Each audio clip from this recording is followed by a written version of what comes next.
Invierte con Prestamipe, la fintech líder en el Perú.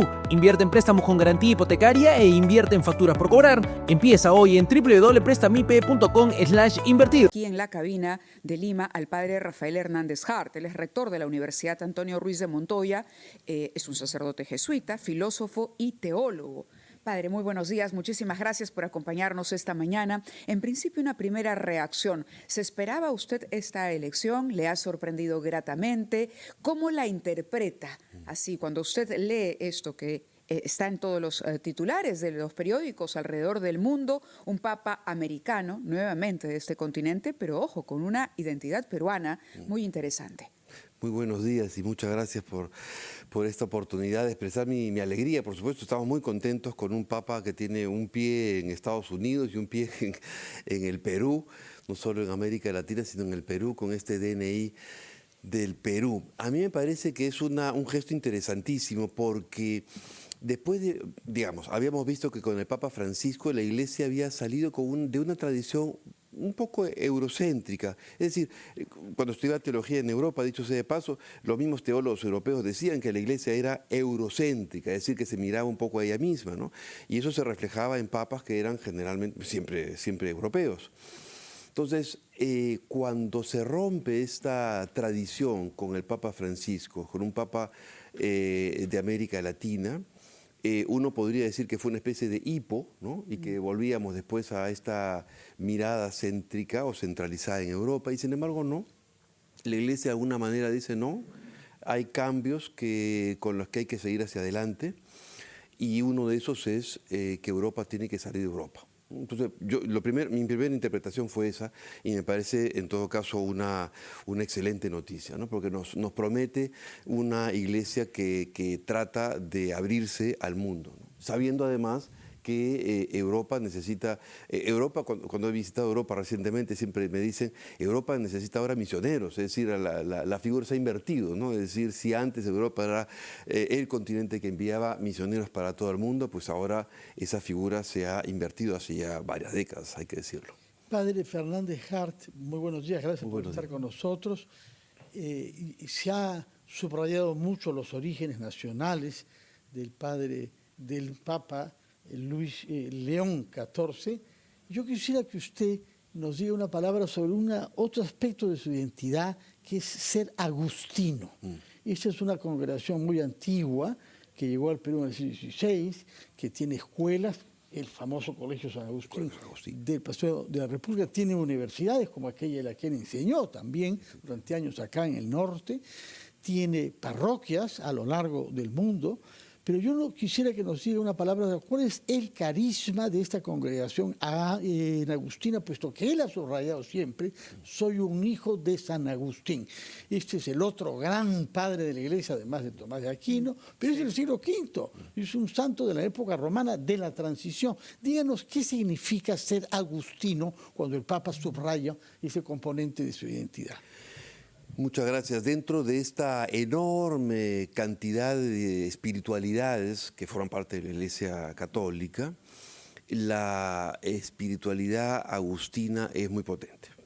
De la más antigua sabemos que Agustín de Hipona, San Agustín, es del siglo IV, y que, bueno, dicho sea de paso, ve la caída de Roma, es decir, acompaña un conjunto de acontecimientos de la Iglesia y de la vida civil que son dramáticos, y en ese contexto él propone una espiritualidad que rompe esquemas.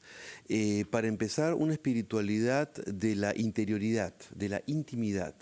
Es un hombre, por ejemplo, a través de ese bellísimo texto de las Confesiones, nos propone una mirada interior de la persona, y donde se descubre una manera de hacer teología, dicho sea de paso, no es una teología sobre Dios, sino una teología a Dios. La cosa cambia. Es decir, porque Dios se convierte en un interlocutor, que es algo tan potente, incluso hoy, ¿no? Cuando hacemos teología, porque la teología puede tener fama de ser una disciplina un poco abstracta y un poco en la luna, y sin embargo, sobre todo porque es una disciplina que habla de Dios, pero aquí Agustín de Hipona habla a Dios. Y junto con eso tenemos la regla agustina, que va a ser la base de varias instituciones religiosas antes de que aparezcan los agustinos en el siglo XIII, ¿no? De acuerdo. Padre, permítanos un instante, vamos a continuar esta conversación interesante, sobre todo para entender el pensamiento del nuevo Papa, pero debemos irnos rápidamente hasta Chiclayo, donde conversamos con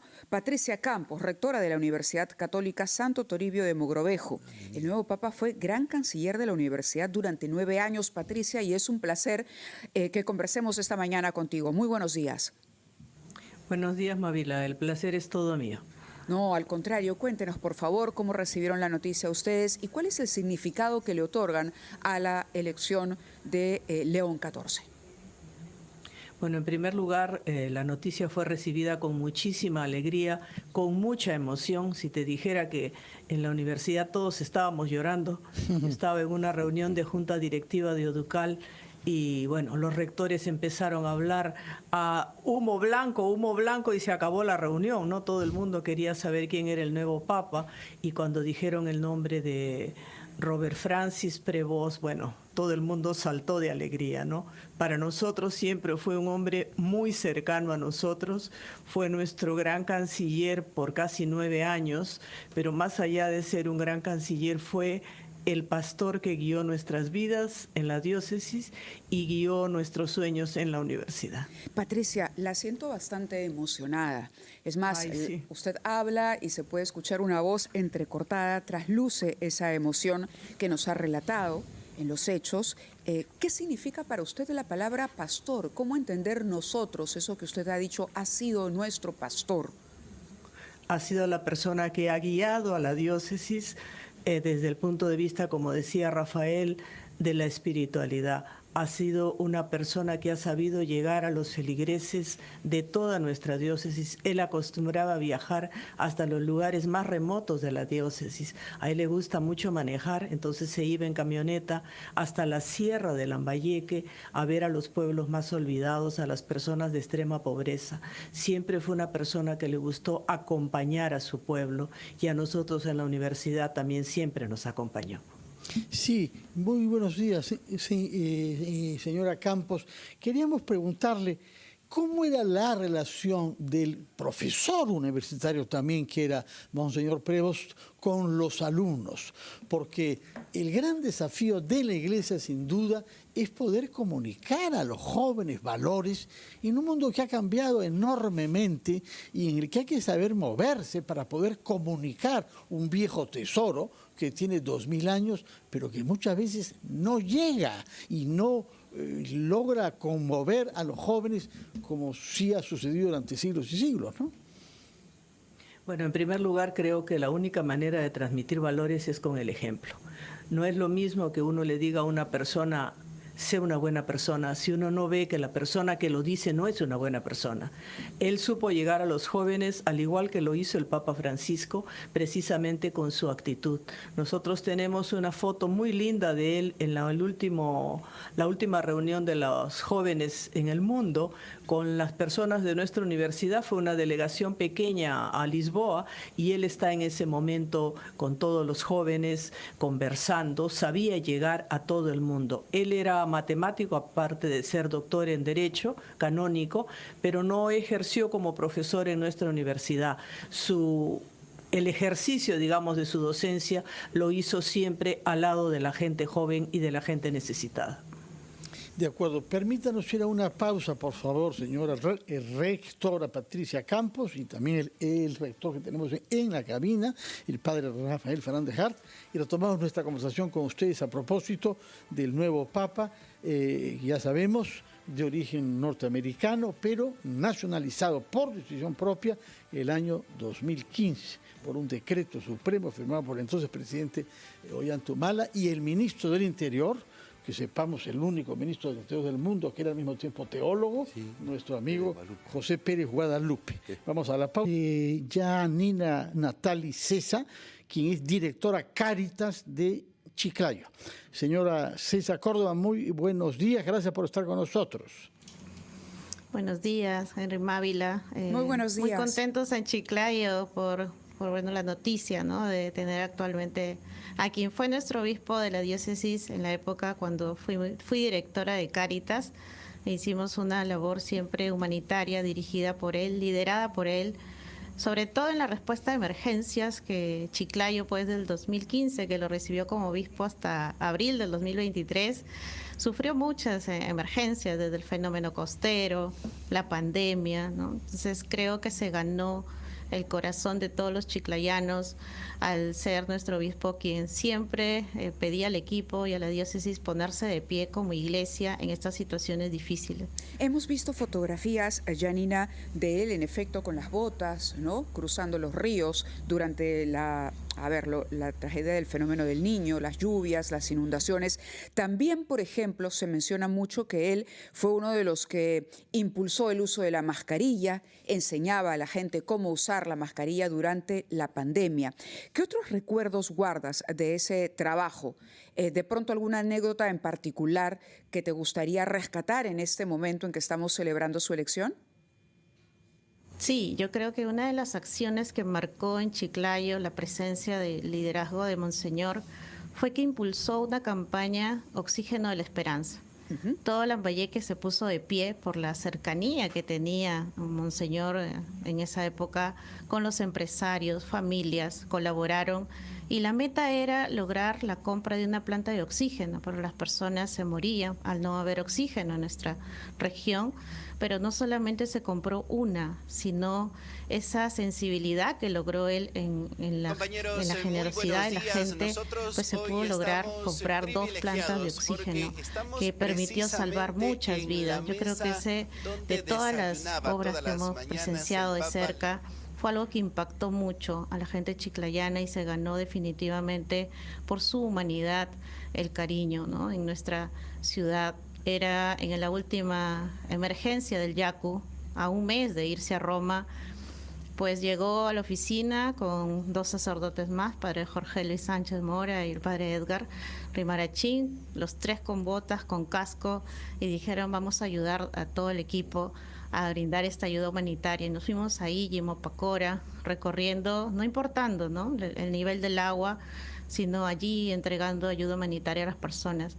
Creo que nuestro Papa ahora se lleva todo el cariño de la gente y creo que ha conmovido a todos que en su discurso, en su primer discurso, mencione a la diócesis de Chiclayo, porque sabemos el cariño que nos tiene y es recíproco. De las familias hemos recibido muchos comentarios, llamadas, hasta las lágrimas, ¿no? Muchas familias han llorado en el momento de verlo salir por ese balcón, porque fue muy humano, muy cercano con la gente. Desde el roce que tenía con las autoridades, organizaciones, pues el trato era el mismo con las autoridades hasta la persona más sencilla en una comunidad.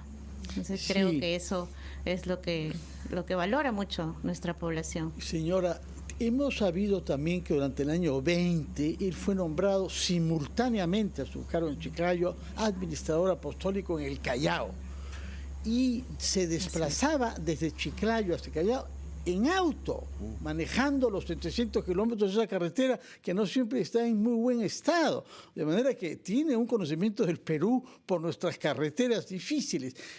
¿Conserva, como le ha preguntado Mávila, algún recuerdo de esos trayectos que ha hecho el Papa entre sus funciones en Chiclayo y Callao, que creo que duró poco tiempo, pero ahí estuvo como administrador apostólico en el Callao?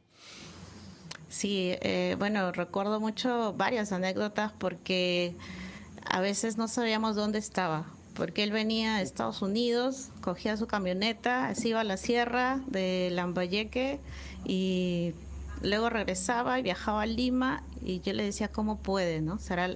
Él decía siempre, solo recen por mí, porque tenía una energía y la resistencia, sobre todo porque él manejaba. Para la sierra de Lambayeque también él manejaba y el acceso es muy difícil a nuestra sierra. O sea, los conductores que conocen la carretera pueden validar esta información porque no es una carretera fácil, pero él lo hacía y tenía mucho conocimiento de carros. Como anécdota eso, nosotros teníamos movilidades en la institución Y si fallaba algo, pues teníamos a alguien a la mano que conocía, ¿no? De motores, de piezas, de reparo de camionetas. Creo que eso también puedo decir que no solamente tenía ese lado de eclesial, ¿no?, que impulsó la pastoral social y también hizo mucha labor, sino que teníamos a la mano en esa época como directora. Yo fui directora hasta el año pasado, pero ese conocimiento cercano de muchos temas. Nos ayudó incluso, como anécdota puedo contar, que pasaba una cooperación italiana, por la calle Elías Aguirre a saludarlo, y él, como maneja varios idiomas, me llamó y me dice: Janina, están acá los de la Fundación La Rosa Rosa de Italia. Y en 10 minutos o 15 minutos de traducción, pues se logró gracias a él el financiamiento de un proyecto, porque él hablaba el italiano y el inglés y el español. Entonces nos servía como traductor en esa reunión, y gracias a él se aprobó este proyecto para niños de reforzamiento escolar en Pacora y atención de salud. Y le decía: gracias, ¿no? Gracias, porque ese lado no todos lo tienen, ¿no? Claro. Siempre la cercanía pastoral y eclesial, pero también de gestión, además, de articulación. Sí, Janina, la predisposición, pero un conocimiento de las necesidades también. Era muy consciente de aquello que iba a servir para prodigar bienestar, tanto en el caso de las plantas de oxígeno, por ejemplo, como de este último proyecto que mencionas. Se trata de una persona muy cercana a su localidad, a su gente, que conoce muy bien. A ver, ¿qué es lo que va a servir? ¿Por dónde debo actuar? ¿Cómo me debo conducir? Y eso solamente se consigue, como dices tú, o como has recordado, recorriendo, ya sea en auto, como nos han dicho que le gustaba manejar, o a caballo, porque también lo hemos visto montar a caballo. Es decir, o cruzar el río con botas. Eso es sumamente interesante, y el ejemplo que ambas nos han narrado que daba, inspiraba también, me imagino yo, a los miembros de la diócesis a confiar en él, en su palabra y en su compromiso, porque no era solamente de la boca para afuera, sino ustedes lo vieron ejecutar y sacar adelante estos proyectos. Sí, definitivamente el estar en calle, ¿no?, en medio del barro, a nosotros nos conmovió mucho. El ser ese apoyo en el momento de emergencia, el ir con la camioneta, el cargar los kits junto a todo el equipo, pues era el ejemplo, ¿no? Era el ejemplo, y motivaba a muchas personas a nivel también de la diócesis, de las instituciones, sí, a poder responder la emergencia, porque luego se sumaron. O sea, no fue una acción aislada, sino que buscaba la articulación con las Fuerzas Armadas. Había que llevar donaciones en helicóptero, se coordinaba con las Fuerzas Armadas, la FAP, la policía, por tierra, con el ejército. Siempre nos enseñó a trabajar en unidad, en articulación con las instituciones. Por eso es que siempre en las emergencias se tuvo un gran impacto, porque no se trabajaba solos, y eso nos decía siempre: busquemos articular y trabajar juntos. Bueno, permítanos ir a una breve pausa, después de la cual quisiera que la rectora Patricia Campos nos diga una palabra sobre una virtud que se le ha atribuido también, a veces poco frecuente en algunos ambientes, el de la puntualidad. Parece que llegaba a las citas mucho antes de lo necesario y que era el último que se retiraba. Es decir, un hombre de trabajo, no solamente de sus talentos y de su capacidad comunicativa. Nos dirá una palabra sobre ese aspecto de la personalidad del Papa después de la pausa, de la misma manera que interrogaremos también Mávila, al que está en la cabina con nosotros, el padre Rafael Fernández Hart, rector de la Universidad Ruiz de Montoya. Vamos primero a la pausa. Yo quisiera dirigirme a la rectora de la Universidad Católica Santo Toribio de Mogrovejo y preguntarle sobre un aspecto de la formación académica del hoy Papa que es poco usual entre los sacerdotes, que es la de matemáticas. Porque él estudió matemáticas también en la Universidad de Chicago, conocida por la cantidad de premios Nobel que tiene y los especialistas en esa disciplina. ¿Alguna anécdota, señora rectora, respecto del Papa matemático? Bueno, creo que lo más importante era que cuando él, como presidente, por así decir, de la asociación civil a la que nosotros pertenecemos, tenía que aprobar los estados financieros, Muchas veces uno que no es de las matemáticas a veces no entiende rápido los números, él era muy rápido en eso, ¿no? Entonces empezamos a presentar los balances, los flujos, y él iba anotando. Terminaban de presentar, levantaba la mano y preguntaba alguna cosa que a él le parecía que no estaba bien dicha o que no la entendía bien, y la mayor parte de nosotros que no sabía mucha matemática lo habíamos pasado de repente por alto, ¿no? Entonces, en ese sentido era que él ejercía, por así decir, lo que estudió de matemática, ¿no? Era muy detallista, por decirlo así, en esas cosas, ¿no? Y la señora Natalie César Córdoba, ¿qué nos dice cuando ella trabajaba en Cáritas y vieron juntos aumentar los indicadores de la pobreza, particularmente como consecuencia del COVID, ¿no? Pero también de los fenómenos climáticos a los que usted ha hecho referencia? ¿Cómo vive una persona consagrada a los más vulnerables el ver que la pobreza no está disminuyendo, sino al revés, aumenta?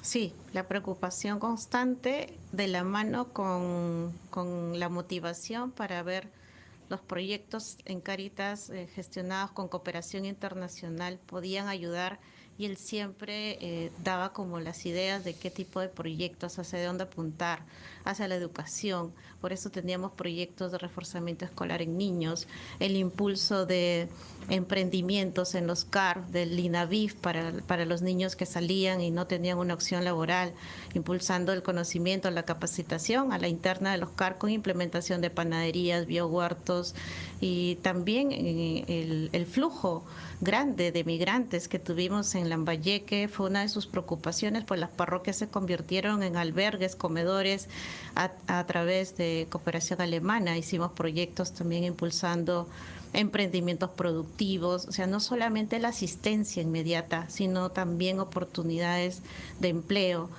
para tanto como inserción laboral como con emprendimientos, regularización migratoria.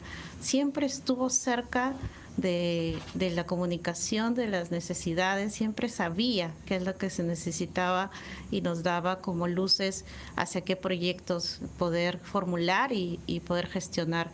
Y sobre todo, bueno, en las emergencias allí de pie siempre, en primera línea. Su preparación ayudaba mucho. Sin duda servía mucho para asistir a su diócesis en esos momentos, especialmente. Quisiera preguntarle aquí, en Lima nos sigue acompañando el padre Rafael Fernández Hart, rector de la Universidad Antonio Ruiz de Montoya. La formación agustina del actual Papa, ¿cómo va a proyectar o de qué manera puede resultar útil, ¿no? Y el hecho, por ejemplo, de que haya adoptado el nombre de León XIV, que también remite, digamos, a un Papa, autor de una encíclica muy importante para los tiempos modernos del catolicismo. ¿De qué manera puede proyectar una nueva visión de la Iglesia y de la fe en un mundo que avanza tecnológicamente y donde de pronto se dice las vocaciones retroceden, la propia fe retrocede? Varias cosas. Lo primero es que con respecto de León XIV, que se inspira, sigue... Se aparece, digamos, después de León XIII, que León XIII es un papa que hace esta famosa encíclica, Rerum Novarum, es de alguna manera el inspirador de la nueva doctrina, mejor dicho, de la doctrina social de la Iglesia, y por lo tanto eso le da un carácter social a la perspectiva del trabajo del Papa. El Papa pone en el medio delante de su ministerio, esta preocupación social, que además hemos escuchado un conjunto de anécdotas que hablan justamente de esta sensibilidad permanente con la pastoral, con ponerse las botas de jeve para ir en el agua, etc. Entonces, es muy consistente, muy coherente con eso. Y hay que saber que León XIII también era un papa intelectual y que de alguna manera frenó, aunque seguía de cerca todo y conocía muy bien a Pío IX, al mismo tiempo Pío IX vivió una época muy compleja, muy difícil, donde empezó a anatemizar a todo el mundo, es decir, su manera de poner parche y decir la fe se nos va, es empezando a decir tú no, tú no, tú no. León XIII tiene una actitud mucho más abierta al mundo. Entonces es interesante, o sea, León XIII se abre al mundo, ve desde una perspectiva más intelectual y ciertamente es conocido por esta encíclica social. Entonces creo que en ese sentido el Papa nos va dando indicios indicios de por dónde puede o quiere ir este ministerio, que además comienza diciendo iglesia sinodal, ¿no? Lo primero que dice es una iglesia sinodal que nos habla, por lo tanto, una iglesia que hacemos todos construyéndola, caminando juntos. Entonces me parece que es bien interesante este Papa, sobre todo por la experiencia de trabajo de campo, digamos, que ha tenido, ¿no? Que es una cosa tan importante en un pastor. En un pastor, por supuesto que la formación, como hemos dicho, académica es fundamental, y qué bueno que la tenga, pero al mismo tiempo toda la experiencia pastoral que a partir de ese contacto permanente con la gente va a poder dirigir a la iglesia, ojalá, a mantenerla en esta apertura hacia el mundo. Bueno, vamos a hacer una pausa, retomamos después nuestra conversación a la que se incorporará un sacerdote agustino, puesto que hemos hablado sobre esta congregación y su inspirador, aquel que le daba el nombre, San Agustín, es el padre Pablo